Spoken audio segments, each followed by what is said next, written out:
जय परोपकार जय परोपकार। कल जिस सांप को मैंने एक मनुष्यों के बीच से रेस्क्यू किया था, पकड़ा था, आज मैं उसे आजाद करने के लिए उसके प्रवेश में लेके आया हूँ। आप देख सकते हो ये इधर बहुत गड्ढे बने हुए हैं, बहुत ही अच्छी जगह है, ये खुली जगह है। यहाँ पर इसे मैं मनुष्यों के बीच में से आराम से छोड़ दूंगा। ये आराम से अपनी बाकी की जिंदगी को गुजर बसर करेगा मनुष्यों से दूर। तो हमें कृपया इन बेजुबान निराश्रित जीवों पर दया करनी चाहिए, क्योंकि मनुष्य होने का सबसे बड़ा महत्व और सबसे बड़ी बात यही है कि हमारे हृदय में दया होनी चाहिए। अगर हम मनुष्य हैं लेकिन हमारे हृदय में दया नहीं है तो फिर हमारा मनुष्य होना बिल्कुल ही बेकार है।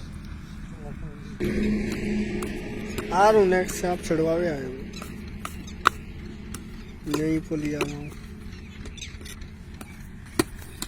क्या है कि सर्दी का मौसम है, तो सर्दी के मौसम में क्या है कि सांप बहुत ही सुस्त हो जाते हैं। सांपों का क्या है कि सांप एक ठंडे सल्क का प्राणी होता है, तो ये हमेशा इसके लिए एक तरीके से ये जो सर्दी होती है ये एक तरीके से इसके लिए मौत का कारण होती है।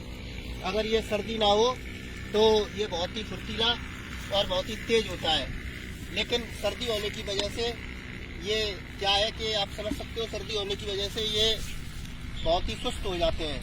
सांप एक बहुत ही, मैं बोलूँगा कि बहुत ही ठंडे सल्क का प्राणी होता है। तो इसके लिए ये जो वैसे ऐसा बताया जाता है, हमारे अनुभवी वैज्ञानिक लोग ऐसा बताते हैं कि सांप अपने आप को मौसम के अनुसार डाल लेता है, लेकिन सांप ज़्यादा ठंड कभी भी सहन नहीं कर पाते हैं और इनके लिए जो ये ठंड होती है ये एक तरीके से मौत का कारण बन जाती है।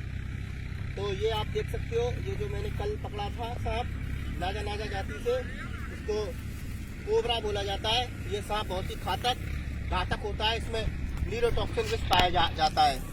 ऐसा सांप आपको कभी भी बाइट कर दे तो आपको सीधे हॉस्पिटल जाना चाहिए और हॉस्पिटल जाने के बाद अपना इलाज कराना चाहिए। कभी भी झाड़ फूक के चक्कर में हमें नहीं पड़ना चाहिए। आप देख सकते हो ये सांप पूरे भारत में पाया जाता है और अलग अलग कलरों में पाया जाता है। आप देख सकते हो इसके ये फन दिखाओ, इसके ये पीछे फन पे जो आपको निशान दिखाई दे रहा है, इससे इसको हम मोनोस्कल्स कोबरा बोलेंगे। ये मोनोस्कल्स कोबरा है, इसमें न्यूरोटॉक्सिन विष पाया जाता है। ये बहुत ही घातक होता है। इससे होता क्या है कि हमारी जो श्वसन प्रणाली है, उस श्वसन प्रणाली को ये बिल्कुल ही नेस्त नाबूद कर देता है और हमारे पूरे शरीर को लकवा मार जाता है। तो इसकी बाइट हमारे लिए जानलेवा साबित होगी। अगर ये हमें काट लेगा तो फिर हमें मौत के मुंह में जाने से कोई नहीं रोक सकता है। तो हमें टाइम से अपना इलाज लेना चाहिए और ऐसे सांपों से हमें हमेशा दूर रहना चाहिए। और कभी भी अगर ऐसा सांप हमें बाइट भी करे तो कृपया हमें झाड़ फूक के चक्कर में कभी नहीं फंसना चाहिए और सीधे हमें जिला अस्पताल जाके इसके जो भी वेनिम बने हुए हैं वहाँ पर हमें इलाज लेना चाहिए। अगर ऐसा सांप हमें कभी बाइट कर देता है और हम यहाँ झाड़ फूक के चक्कर में और तंत्र मंत्र के चक्कर में फंस जाते हैं तो निश्चित ही हमें मौत के मुंह में जाने से कोई नहीं रोक सकता है। आप देख सकते हो ये सांप, ये जो सांप के ऊपर आपको ये दिखाई दे रहा है, इसको हम सल्क बोलते हैं। ये जो सल्क होता है ये सांपों में 3 प्रकार का पाया जाता है, चिकना सल्क, दानेदार सल्क और खुरदरा सल्क। तो ये जो कोबरा है, ये जो कोबरा जाति का सांप है, इसमें खुरदरा सल्क पाया जाता है। और जो जमीन के नीचे सांप रहते हैं जैसे कि दुमही वगैरह, उसमें चिकना सल्क पाया जाता है। और जो समुद्री सांप होते हैं उसमें कुछ दानेदार सल्क पाया जाता है। तो इनका जो ये सल्क होता है ये इनको वातावरण के अनुसार और इनको इनके जीवन में जीने के अनुसार ईश्वर ने प्रदान किया है। सांप अपने जीवन काल में प्रकृति के लिए बहुत ही कुछ योगदान देते हैं और एक तरीके से मनुष्य के लिए भी ये बहुत योगदान देते हैं। ये सांप 3 प्रकार के पाए जाते हैं, कुछ विषहीन, कुछ में विष होता है और कुछ में हल्का विष होता है। ईश्वर ने जिसको भी बनाया है, जिस तरीके से भी बनाया है, ईश्वर ने बहुत ही सोच समझ के बनाया है।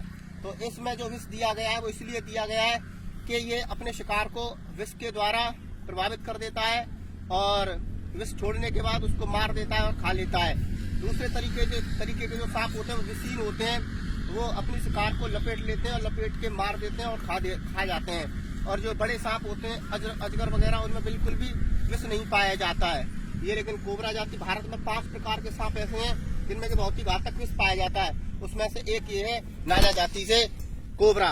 कोबरा भगवान शिव के गले का हार भी है और कोबरा भारतीय संस्कृति के लिए बहुत ही, मैं बोलूंगा कि प्रत्येक संस्कृति में नाग को पूजा जाता है, वह कोई भी संस्कृति हो, और खास करके जो हमारे भारत की संस्कृति है उसमें तो नाग का बहुत ही ऊपर का दर्जा दिया गया है।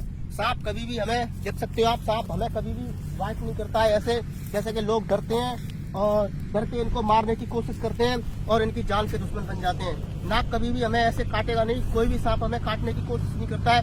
सांप हमें जब ही बाइट करेगा जब उसको ऐसा लगेगा कि हमारे प्राणों पर संकट है।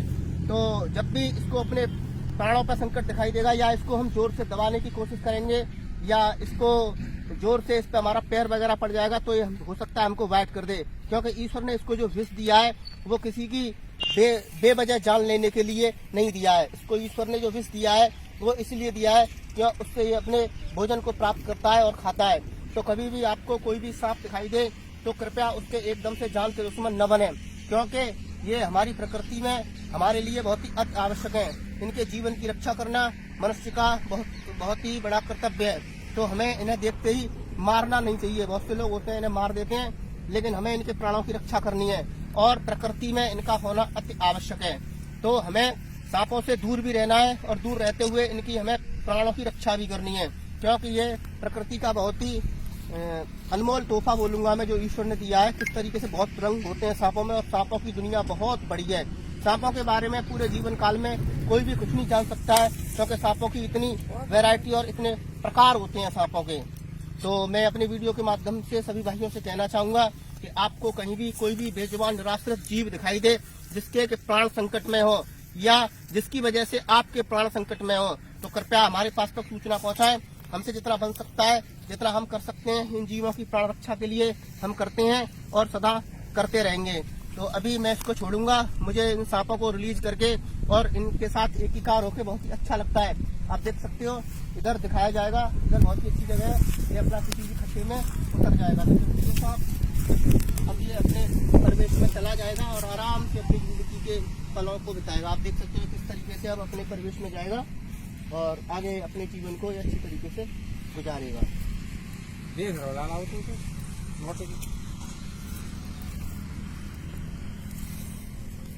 तू कह रहे हो जाते हो या धन्यवाद दे रहा हो, ये नहीं करा है।